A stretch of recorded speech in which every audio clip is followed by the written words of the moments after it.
Hello everyone, welcome back to my channel. Myself Balram Rana. I am standing in front of you. आप सब देख रहे हैं explore science universe. आज मैं अपनी इस वीडियो में आप सबके लिए लेके आया हूँ केमिस्ट्री का most important topics, chemical reaction and equations. हमारी जो केमिस्ट्री स्टार्ट होती है सबसे पहले केमिकल इक्वेशन से ही स्टार्ट होती है। तो हम इस वीडियो में आज डिस्कस करने जा रहे हैं केमिकल्स इक्वेशंस एंड रिएक्शंस के बारे में and characteristics of chemical equations के बारे में, बैलेंसिंग इक्वेशंस के बारे में, सिंबल्स के बारे में, रिएक्टेंट एंड प्रोडक्ट्स के बारे में कि हमारी जो केमिकल इक्वेशंस होती है, रिएक्शन होती है, उसमें रिएक्टेंट पार्ट कौन सा होता है एंड प्रोडक्ट पार्ट कौन सा होता है। इसके बारे में हम डिस्कस करने जाते हैं। अब हम ज़्यादा टाइम वेस्ट ना करते हुए अपनी वीडियो की तरफ चलते हैं। अब टॉपिक को अच्छे से रिवाइज करते हैं। सबसे पहले हमारा टॉपिक है chemical reaction and equations. Chemical reaction क्या होती है? A chemical reaction is the process which transfer one or more substance into a new substance। यानी कि हमारी जो केमिकल रिएक्शन क्या होती है, जब हम क्या करते हैं, एक या एक से ज़्यादा सब्सटेंसों से हम एक न्यू सब्सटेंस को परफॉर्म करते हैं, उसको बोलते हैं हम केमिकल रिएक्शन। फॉर एग्जांपल हमारे पास होता है मैग्नीशियम प्लस ऑक्सीजन। इससे हमें क्या मिल गया? Magnesium oxide. क्या बन गया हमारा? Magnesium oxide. और रिएक्शन को हम बैलेंस कर देते हैं। हमने क्या किया, इस रिएक्शन में दो सब्सटेंस लिए, उससे हमने एक single substance, new substance formed किया। इस टाइप की इक्वेशन को हम बोलते हैं केमिकल रिएक्शन। अब हम इसी मैग्नीशियम प्लस ऑक्सीजन से हमें क्या मिला? Magnesium oxide. यानी जब भी हम मैग्नीशियम को एयर की प्रेजेंस में क्या करते हैं, बर्न करते हैं, हमें मिलता है मैग्नीशियम ऑक्साइड। ये जो मैग्नीशियम ऑक्साइड होता है इसको हम बोलते हैं एस, जो हमारा किस कलर का होता है? वाइट पाउडर की फॉर्म में होता है। इसीलिए मैंने लिखा है burning of magnesium ribbon in A air and collection in A magnesium oxide. यानी कि हमें क्या मिलेगा? जो मैग्नीशियम ऑक्साइड होता है उसको बोलते हैं हम एस, जो हमारा किस फॉर्म में होता है? वाइट फॉर्म में। ये हमारा इंपॉर्टेंट पॉइंट होता है केमिकल रिएक्शन एंड इक्वेशन का। उसके बाद हम डिस्कस करने जा रहे हैं chemical reaction are the process in which a new substance with a new property are formed। जब हम क्या करते हैं, वन और टू सब्सटेंस आपस में मिलकर न्यू कम सब्सटेंस को परफॉर्म करते हैं, तो उसकी प्रॉपर्टी भी क्या होती है? अलग अलग हो जाती है। तो हमारे पास नेक्स्ट टॉपिक है करेक्टरिस्टिक्स ऑफ केमिकल रिएक्शन। तो हमारे पास जो करेक्टरिस्टिक्स होती है केमिकल रिएक्शन को कौन कौन से होते हैं? सबसे पहले जो करेक्टरिस्टिक्स होती है वो होती है हमारी change in colour, change in precipitate, change in evaluation of gas and उसके बाद होता है चेंज इन टेम्परेचर। सबसे पहले हम बात करते हैं हमारे पास जो करेक्टरिस्टिक्स होती है फर्स्ट। हमारे पास केमिकल रिएक्शन एंड इक्वेशन का जो नेक्स्ट टॉपिक है वो है हमारे पास करेक्टरिस्टिक्स ऑफ केमिकल रिएक्शन। जब भी हम केमिकल रिएक्शन करते हैं उनके जो हमारे पास न्यू सब्सटेंस फॉर्म्ड होता है तो उसकी प्रॉपर्टी में क्या होता है? कुछ चेंजेस आ जाते हैं। तो उसकी जो करेक्टरिस्टिक्स है वो क्या क्या है? फर्स्ट है वो कहते हैं चेंज इन स्टेट। यानी कि उसकी जो स्टेट होती है वो चेंज होती है। सॉलिड स्टेट होती है, एक हमारी लिक्विड स्टेट होती है, गैसियस स्टेट। तो ये हमारी जो स्टेट होती है वो क्या हो जाती है? चेंज हो जाती है। सेकंड आता है चेंज इन कलर। तो हमारे पास जब भी हम केमिकल रिएक्शन करते हैं तो हमारे पास जो केमिकल रिएक्टेंट साइड से जब हमारी इक्वेशन प्रोडक्ट साइड में फॉर्म्ड होती है तो हमारे पास क्या होता है? उसके जो कलर होता है वो भी क्या हो जाता है? चेंज हो जाता है। फॉर्मेशन ऑफ प्रेसिपिटेट, जिसको हम क्या बोलते हैं? पीपीटी। जब भी हम केमिकल रिएक्शन करते हैं, जब हम क्या करते हैं, दो सब्सटेंसों को आपस में ऐड करते हैं तो उनमें क्या होता है? कुछ पीपीटी हमारे जो ट्यूब होती है वो नीचे बैठ जाती है, सेटल हो जाते हैं। उस टाइप की रिएक्शन को हम बोलते हैं प्रेसिपिटेट रिएक्शन। तो हमारे पास क्या फॉर्म्ड हो जाता है? प्रेसिपिटेट। इवेल्युएशन ऑफ गैस, जब भी हम केमिकल रिएक्शन करते हैं तो वहाँ पर कुछ ना कुछ गैस क्या हो जाती है? इवेल्युएट हो जाती है। तो इसका मतलब क्या आता है? वहाँ पर इवेल्युएशन गैस की प्रॉपर्टी को शो करती है।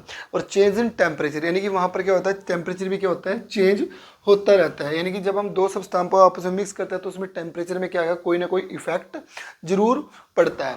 तो हमने क्या किया, एक इक्वेशन लेते हैं। हमने क्या किया? लेड नाइट्रेट लिया। लेड नाइट्रेट में हमने क्या डाल दिया? Potassium iodide. जब हम दोनों सोल्यूशन जो एक्वा सोल्यूशन है इन दोनों को क्या करते हैं? मिक्स करते हैं तो हमें क्या मिलेगा? Yellow PPT of lead nitrate. यानी कि किसकी पीपीटी मिल जाएगी? येलो नाइट्रेट की। तो हमारे पास जो लेड नाइट्रेट का फॉर्मूला होता है वो PbNO3 का ट्वाइस एंड पोटेशियम हाइड्रेट का फॉर्मूला 2Ki। तो हमारे पास जो रिएक्शन करेगी येलो कलर की जो पीपीटी बनती है PbI2 सॉलिड स्टेट में मिलती है। हमारे पास स्टार्टिंग में सोल्यूशन क्या था एक्वा सोल्यूशन में, तो हमें हमारी जो पीपीटी बनी वो क्या होगी सॉलिड स्टेट में होगी, यानी कि क्या चीज़ को शो करती है चेंज इन स्टेट को। अब हमारे पास जो ये सोल्यूशन था ये ब्लू इन कलर में होता है, तो इसमें किस में चेंज हो जाता है येलो कलर में। फॉर्मेशन ऑफ प्रेसिपिटेट, ये हमारी पीपीटी बनने लग रही है। इवेल्युएशन ऑफ कुछ ना कुछ गैस यहाँ से क्या होगी रिलीज होगी और टेम्परेचर का भी इफेक्ट पड़ेगा। तो हमारे पास जब भी दो सब्सटेंस आपस में मिलकर एक न्यू सब्सटेंस को फॉर्म्ड करते हैं उस टाइप को हम बोलते हैं केमिकल रिएक्शन। और ये इसकी कैरेक्टरिस्टिक्स है। हमने क्या किया, एक ट्यूब ली, ट्यूब में क्या किया, सबसे पहले हमने इसके अंदर डाल दिया लेड नाइट्रेट, और लेड नाइट्रेट के बाद हमने सेकंड ट्यूब ली, इसके अंदर हमने क्या डाल दिया, इसमें हमने डाल दिया पोटाशियम आयोडाइड। पोटाशियम आयोडाइड डालने के बाद हम इन दोनों को क्या कर दिया मिक्स। और जो हमें इस ट्यूब में मिक्स करने के बाद जो हमें नेक्स्ट ट्यूब में जो हमें यहाँ पर फॉर्मेशन मिलेगी, यानी कि यहाँ पर ये साल्ट हमें मिलेंगे, ये हमारी पीपीटी है, ये इसको हम क्या बोलते हैं लेड आयोडाइड की जो हमें क्या मिलेगी पीपीटी मिल जाएगी, किस कलर की येलो कलर की। तो हमारे पास जो ये फिनोमिना है इसको हम बोलते हैं कैरेक्टरिस्टिक्स ऑफ केमिकल रिएक्शन। यानी कि हमारे पास स्टार्टिंग में सोल्यूशन कैसा था एक्वा सोल्यूशन, हमें किस स्टेट में मिल गया सॉलिड स्टेट में। सेकंड हमें क्या मिल गई प्रेसिपिटेट मिल गई। सेकंड थर्ड क्या होता है इसने क्या कर दिया येलो कलर, यानी कि इसके जो स्टार्टिंग में जो हमारा कलर था वो हमें किस में चेंज मिल गया येलो इन कलर में। एंड नेक्स्ट क्या है वहाँ से कुछ ना कुछ क्या हो जाएगी गैस क्या होती है, जब ये आपस में मिलेंगे कुछ ना कुछ क्या निकलती है यहाँ से गैस क्या होती है इवेल्युएट होती है। एंड टेम्परेचर का भी इफेक्ट पड़ेगा क्योंकि हमारे पास जो स्टार्टिंग में नॉर्मल टेम्परेचर जब आपस में मिक्स कर देते हैं तो क्या होता है हीट होना स्टार्ट कर देता है। तो ये हमारे इसको हम क्या बोलते हैं कैरेक्टरिस्टिक्स ऑफ केमिकल रिएक्शन। अब हम जो हमारी केमिकल रिएक्शन होती है वो डिपेंड करती है हीट को क्या करती है एब्जॉर्व करती है या फिर हीट को क्या करेगी रिलीज करेगी। वो रिएक्शन उस टाइप की रिएक्शन को हम बोलते हैं एक्सोथर्मिक और एंडोथर्मिक रिएक्शंस। अब हम इन एक्सोथर्मिक और एंडोथर्मिक रिएक्शन को डिस्कस करते हैं। नेक्स्ट आती है हमारे पास एक्सोथर्मिक और एंडोथर्मिक रिएक्शन। अभी मैंने जो बताया कि एक्सोथर्मिक रिएक्शन क्या करती है हीट को रिलीज करती है, यानी कि calibrate the heat. And the endothermic क्या करती है एब्जॉर्प्शन ऑफ हीट, हीट को क्या करती है एब्जॉर्व करती है, उसके बाद रिएक्शन करती है। जब भी किसी भी रिएक्शन में हीट क्या होती है रिलीज होती है तो इसका मतलब वो रिएक्शन कैसी है एक्सोथर्मिक। फॉर एग्जाम्पल हम इसके अलावा एक रिएक्शन थे कैल्शियम ऑक्साइड में जब हम क्या किया वाटर ऐड करते हैं तो हमें मिलता है CaOH का ट्वाइस। तो यानी कि ये क्या बन जाएगा हमारे पास लाइम होता है, इसके हमें क्या बन जाएगा स्लिक्ड लाइम। तो यानी कि इससे क्या होती है लार्ज अमाउंट में एनर्जी क्या होती है रिलीज होती है, तो इसका मतलब ये एक्सोथर्मिक रिएक्शन होती है। जब भी हमारी लार्ज अमाउंट में एनर्जी क्या होती है रिलीज होती है तो उस रिएक्शन को हम बोलते हैं एक्सोथर्मिक। और जब लार्ज अमाउंट में हीट क्या होती है एब्जॉर्ब होती है उसको बोलते हैं एंडोथर्मिक। यानी कि कार्बन में ऑक्सीजन के साथ रिएक्शन की क्या बन गया CO2 गैस, और लार्ज अमाउंट में क्या होती है एनर्जी क्या होती है रिलीज होती है। यानी कि इसका मतलब ये क्या है एक्सोथर्मिक। एंडोथर्मिक में क्या होता है जब भी हम N2 प्लस वाटर ऑक्सीजन में हीट क्या करते हैं एब्जॉर्ब कराते हैं और रिएक्शन करते हैं हमें मिलता है 2NO। यानी कि यहाँ पर क्या होती है हीट क्या होती है एब्जॉर्प्शन होती है, उसको बोलते हैं एंडोथर्मिक। यानी कि liberation of the heat is called exothermic and additional of heat is called endothermic. यानी कि हीट का यानी एनर्जी का बाहर निकलना उसको बोलते हैं एक्सो, और एब्जॉर्प्शन ऑफ हीट उसको बोलते हैं एंडोथर्मिक रिएक्शन। अब हम डिस्कस करेंगे रिएक्टेंट एंड प्रोडक्ट, यानी कि जो हमारी केमिकल रिएक्शन होती है उसमें रिएक्टेंट्स क्या होते हैं और प्रोडक्ट क्या होते हैं। सो हम बात करते हैं रिएक्टेंट एंड प्रोडक्ट्स की।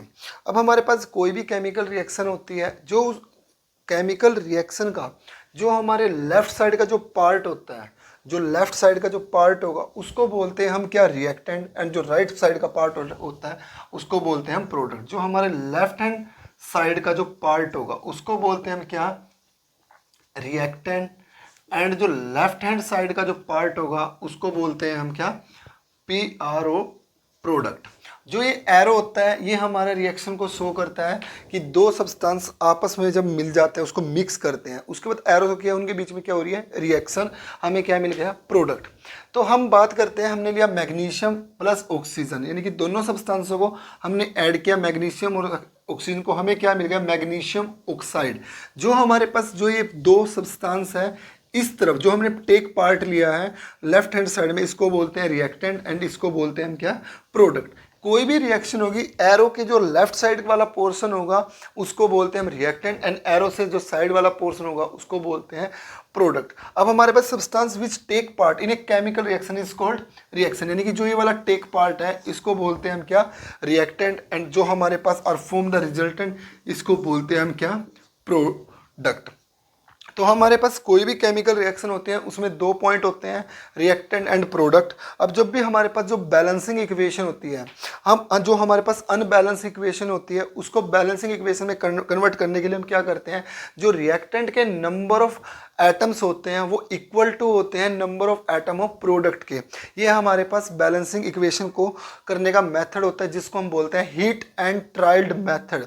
Heat and trial method is most important method in your exam.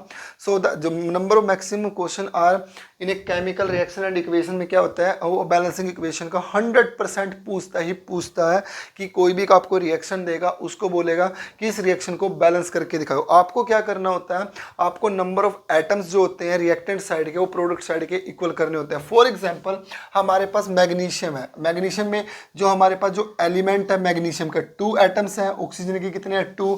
अब हमारे पास जो टोटल एटम कितने हो गए 4 हो गए, 2 मैग्नीशियम के 2। अब हमारे पास यहाँ पर मैग्नीशियम के भी 2 और ऑक्सीजन के भी 2, यहाँ भी कितने हो गए एटम 4। तो हमारी ये रिएक्शन कैसी होती है, इसको हम क्या बोलेंगे, बैलेंसिंग इक्वेशन। इसको हम बैलेंसिंग इक्वेशन बोलते हैं। तो हम डिस्कस करते हैं hit and trial method. Heat and trial method का जनरली यूज किया जाता है अनबैलेंस को इक्वेशन को बैलेंस इक्वेशन में कन्वर्ट करने के लिए। तो हम बात करते हैं balance and unbalance chemical equation के बारे में। आपको एग्जाम में कोई भी इक्वेशन दी गई होगी, जैसे कि हमने जिंक लिया H2SO4 यानी कि hydrosulphide and ZnSO4 plus hydrogen. अब हमें क्या करना है, सबसे पहले हमने क्या करना है, एलिमेंट को चेक करना है। एलिमेंट हमारे पास क्या क्या होते हैं, Zn, हाइड्रोजन, सल्फर और ऑक्सीजन, क्योंकि दोनों रिएक्टेंट में भी और प्रोडक्ट, यानी कि इस फॉर्म को जो लेफ्ट हैंड साइड में होता है इसको बोलते हैं हम क्या, रिएक्टेंट, एंड जो राइट साइड में होता है इसको क्या बोलते हैं, प्रोडक्ट। ये आपको मैंने अभी समझाया है। एलिमेंट हमारे पास क्या क्या हो गए, 3। उसके बाद नंबर ऑफ एटम्स काउंट करो, नंबर ऑफ एटम्स कहाँ पर, left hand side, left hand side के कौन से बोल रहा है, रिएक्टेंट साइड के, एंड नंबर ऑफ एटम्स किसमें, राइट हैंड साइड में। अब आपको क्या करना है, सबसे पहले नंबर ऑफ एटम, जिंक में लेफ्ट हैंड साइड में कितने हैं 1, हाइड्रोजन कितने हैं 2, जिंक के 1 है, हाइड्रोजन 2 है, सल्फर कितनी है 1 और ऑक्सीजन कितनी है 4। अब आपको सेकंड प्रोडक्ट तरफ जाना है राइट हैंड साइड में, वहां पर चेक कीजिए जिंक के कितने हैं। सबसे पहले प्रोडक्ट साइड में आपको चेक करना है जिंक, जिंक के Zn के कितने हैं, ओनली हमारे पास क्या है 1। उसके बाद हाइड्रोजन, हाइड्रोजन के कितने हैं आपके पास 2। उसके बाद हमारे पास सल्फर है, सल्फर के कितने हैं 1। और उसके बाद हमारे पास ऑक्सीजन काउंट के एलिमेंट, हमने ऑक्सीजन के कितने हैं 4। अब आप देखो नंबर ऑफ जो atom reactant side and product side similar है ही नहीं। यदि आपके दोनों atom, number of atom reactant side product side similar है तो इसका मतलब वो इक्वेशन कैसी है, बैलेंसिंग इक्वेशन है। यदि वो नहीं है तो कैसी है, अनबैलेंस। देखो जिंक के 1 1, हाइड्रोजन के 2 2 और सल्फर के 1 1 और ऑक्सीजन के भी क्या आपके 4 4। तो यानी कि इसका मतलब जो आपकी इक्वेशन है वो कैसी इक्वेशन है, बैलेंसिंग इक्वेशन। यदि मान के चलो ये आपकी इक्वेशन अनबैलेंस होती तो आप यहाँ पर यूज करते मेथड का हीट एंड ट्रायल्ड मेथड।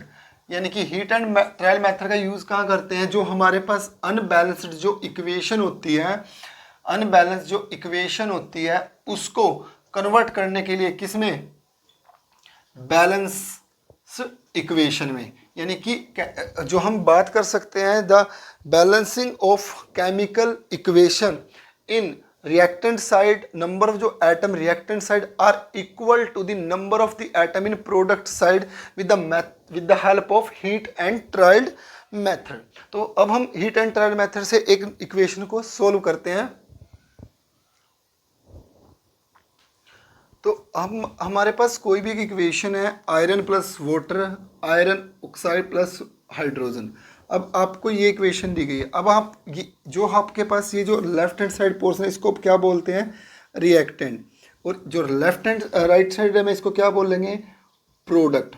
अब नंबर ऑफ जो atom of each element reactant side are equal to the product side, क्या ये दोनों इक्वल है? आप चेक कीजिए, आयरन के यहाँ पर 1 है, आयरन के कितने एलिमेंट है, नंबर ऑफ एटम 1। उसके बाद हाइड्रोजन के कितने हैं यहाँ पर 2, ऑक्सीजन के कितने हैं 1, नंबर ऑफ एटम। यहाँ पर प्रोडक्ट साइड देखो, आयरन के कितने हैं 3, ऑक्सीजन के कितने हैं 4 एंड हाइड्रोजन के कितने हैं 2। तो हमारे जो number of atom in each element are not equal reactant and product side. तो ये हमारी इक्वेशन कैसी है, ये अभी अनबैलेंस्ड है। कैसी है? अनबैलेंस्ड इक्वेशन है। इसको बैलेंस करने के लिए हम किसका मेथड का यूज करते हैं? हीट एंड ट्रायल्ड मेथड का। तो वो मेथड क्या होता है? सबसे पहले आप ईच एलिमेंट टेबल बनाइए फर्स्ट स्टेप के अकॉर्डिंग। तो अब सबसे पहले आप क्या करोगे? टेबल बनाओगे। यहाँ पर सबसे पहले क्या लिखोगे? एलिमेंट। उसके बाद सेकंड कॉलम में लिखेंगे नंबर ऑफ एटम। कहाँ पर? रिएक्टेंट साइड यानी कि left hand side, and number of atom product side, किसमें? राइट हैंड साइड में। और यूज कर देंगे heat and trial method. Heat and trial method कहता है the balancing of chemical means the equalize the number of atom of each element on both side equation. This equation is balancing by heat and trial method. आपके पास जो element है सबसे पहले क्या है? आयरन, हाइड्रोजन एंड ऑक्सीजन, ये element है। आयरन के जो नंबर ऑफ रिएक्टेंट साइड में कितने हैं? यहाँ पर 1, हाइड्रोजन के 2, ऑक्सीजन के हैं 1। और नंबर ऑफ एटम यहाँ पर कितने हैं? 3, हाइड्रोजन के 2, और यहाँ पर कितने? ऑक्सीजन के 4। अब आपको क्या करना है? यदि आप इसको 3 से मल्टीप्लाई कर देते हो राइट हैंड साइड में, आयरन में 3 से मल्टीप्लाई कर देते हो, तो आपकी जो इक्वेशन होगी वो क्या होगी? यहाँ पर देखिए इक्वेशन आप किस तरीके से लिख सकते हो। आपको 3 of iron plus H2O, hydrogen दोनों सेम है, और ऑक्सीजन के लिए आप क्या करोगे? किससे? 4 से मल्टीप्लाई कर दीजिए। यहाँ पर क्या करोगे? 4 से मल्टीप्लाई। तो यहाँ पर ऑक्सीजन के लिए राइट हैंड साइड में क्या 4 से मल्टीप्लाई कर दिया आपने इस तरीके से, ठीक है, 4 से कर दिया मल्टीप्लाई। तो रिएक्शन करने के लिए हमारे पास क्या हो गया? Fe3O4 प्लस H2, क्योंकि आपने जो मल्टीप्लाई का किया किस कॉलम में किया है? Number of atom in right hand side में, लेफ्ट हैंड साइड में। लेफ्ट हैंड साइड में मैंने ये कर दिया। तो हमारे पास जो इक्वेशन आई है वो क्या आई है? ये वाली इक्वेशन। तो इस इक्वेशन में दोबारा से हीट एंड ट्रायल मेथड की क्या करेंगे? इक्वेशन पुट करेंगे, और वहाँ से हमें बताएगा कि क्या क्या हमें चेंजिंग करने हैं। तो अभी हमने जो टेबल के अकॉर्डिंग जो स्टेप करके सोल्व किया, तो हमारे पास जो इक्वेशन है ये 3F2 प्लस 4H2O रिएक्शन की Fe3O4 प्लस ऑफ H2, ये इक्वेशन हमारी आई है जो हमने अभी सोल्व की थी। अब देखते हैं ये हमारी इक्वेशन बैलेंस है या अनबैलेंस। सबसे पहले हमारे पास जो एलिमेंट है एज इट इज टेबल बनाइए स्टेप 2 में। ये स्टेप क्या है? 2। एलिमेंट क्या है हमारे पास? Iron, hydrogen and oxygen. Left hand side में एटम कितने हैं, और राइट हैंड साइड में एटम्स क्या है हमारे पास ईच एलिमेंट के? आयरन के कितने हैं हमारे पास? 3, राइट हैंड साइड में भी क्या है हमारे? 3। हाइड्रोजन के हमारे पास यहाँ पर कितने हो गए? 4 इंटू 2 यानी कि 8 हो गए। यहाँ पर कितने हैं? 2। ऑक्सीजन यहाँ पर कितनी है? 4, और यहाँ पर भी कितनी है हमारे पास ऑक्सीजन? 4। अब हमारे पास आयरन और ऑक्सीजन तो बैलेंस है, पर हाइड्रोजन क्या है? अनबैलेंस। यानी ये इक्वेशन क्या होगी हमारे पास? अनबैलेंस्ड। तो इसको बैलेंस करने के लिए हम क्या करेंगे? इसको 4 से मल्टीप्लाई कर देंगे। 4 से मल्टीप्लाई किया 8 आ गया, तो रिएक्शन क्या हो जाएगी हमारे पास? 3Fe4H2O, क्योंकि बैलेंस मल्टीप्लाई कहाँ किया? राइट हैंड साइड में। तो हमारे पास क्या आ गया? Fe3O4 प्लस ऑफ 4 से मल्टीप्लाई 4H2O। अब हमारे पास क्या हुआ? इक्वेशन आ गई ये। अब हमें देखना है कि जो हमने इक्वेशन की है बैलेंस है या अनबैलेंस है। उसी तरह हम क्या लिखेंगे? एलिमेंट लिखेंगे। इक्वेशन ये आएगी तो स्टेप क्या करते हैं? थर्ड यूज करते हैं। एलिमेंट, लेफ्ट हैंड साइड के जो एटम्स हैं ईच एलिमेंट के, और राइट हैंड साइड के। तो हमारे पास एलिमेंट आयरन हो गया, हाइड्रोजन एंड ऑक्सीजन, आयरन के कितने हैं 3, इस तरफ भी कितने हैं 3, हाइड्रोजन के कितने हो गए 8, इस तरफ भी कितने हो गए 8, ऑक्सीजन के कितने हैं यहाँ पर 4 और इस तरफ भी कितने हैं हमारे 4। अब हमारे पास नंबर ऑफ एलिमेंट, जो नंबर ऑफ एलिमेंट के ईच जो एटम्स है वो क्या है सिमिलर है, तो हमारे पास जो बैलेंसिंग इक्वेशन क्या होगी, अब ये बैलेंस्ड है, कैसी है बैलेंस। तो हमारे पास जो इक्वेशन आई है सोल्व करके वो क्या आई है 3Fe4H2 and Fe3 dot HO4 plus 4H2। तो हमारे पास ये इक्वेशन कैसी आ गई, इसको हम बोलते हैं बैलेंस्ड इक्वेशन। किस मेथड से की हमने, हीट एंड ट्रायल्ड मेथड से। होप यू आपको ये बैलेंसिंग और अनबैलेंसिंग इक्वेशन जो है अच्छे से समझ में कि हम अनबैलेंस इक्वेशन को बैलेंस में कैसे कन्वर्ट करते हैं। तो आपको कई बार ये MCQ टाइप में भी क्वेश्चन पूछा जाता है, तो उस टाइप का एक क्वेश्चन सोल्व करके देखते हैं। तो आपके पास जो होता है क्वेश्चन जो बैलेंसिंग और अनबैलेंसिंग इक्वेशन का होता है, इस टाइप का भी पूछने के चांसेस भी 99% होते हैं कि आपको कोई भी इक्वेशन दे देगा और यहाँ पर A, B, C and D value देगा, इन वैल्यू को फाइंड आउट करना है। सबसे पहले बैलेंस आप इक्वेशन कैसी है अनबैलेंस, तो आपको क्या करना होता है, इसको बैलेंस में कन्वर्ट होता है। तो यहाँ पर देखो सिंपल मेथड का यूज़ करो, यहाँ पर ये आपके रिएक्टेंट है और ये आपका प्रोडक्ट है, यानी कि इसको बोलते हैं लेफ्ट हैंड साइड और इसको बोलते हैं right hand side. Left hand side यानी कि क्या होती है, इसको बोलते हैं रिएक्टेंट और राइट हैंड जो साइड होती है इसको बोलते हैं प्रोडक्ट। तो अब आपको वैल्यू फाइंड आउट करनी है, ए पे वैल्यू क्या आएगी, बी पे क्या आएगी और सी पे क्या आएगी और डी पे क्या आएगी। सबसे पहले आपको क्या करना है, यहाँ पर आयरन देखो 2 है और इस तरफ कितने हैं 1, ऑक्सीजन यहाँ पर 3 है, यहाँ पर देखो कितने हैं। सबसे पहले आपको क्या करना है, यदि मैं क्या करूँ यहाँ पर 3 है तो हाइड्रोजन कितनी हो गई बी पे देखो यहाँ पर यदि मैं सब में देखो एक वैल्यू आई है ऑप्शन में 1 1 1, तो आपकी जो फर्स्ट वैल्यू है ए की वैल्यू क्या कर देते हैं पुट कर देते हैं 1, Fe2O3 प्लस बी की वैल्यू देखो यहाँ पर कितनी है 2, यदि मैं यहाँ पर 2 से मल्टीप्लाई कर देता हूँ, बी से कर दो 2 से, तो ऑक्सीजन कितनी है हमारे पास, इस डी है ऑक्सीजन 2 हो जाएगी, तो ऑक्सीजन हमें कितनी चाहिए 3, तो मैं यहाँ क्या करूँगा 3H2O प्लस रिएक्शन किया, यहाँ पर क्या आ जाएगा 1 Fe, ये भी कितना आ जाएगा 1 नहीं, यहाँ पर क्या आ जाएगा 2, तो ये आएगा आपका 2 और यहाँ पर 3H2O। अब देखो आयरन हमारे पास एलिमेंट क्या है Fe, ऑक्सीजन और हाइड्रोजन। लेफ्ट हैंड साइड में जो एटम्स हैं वो क्या है आपके, आयरन पे कितने हैं 2, ऑक्सीजन पे कितने हैं 3, हाइड्रोजन पे कितने हैं 6।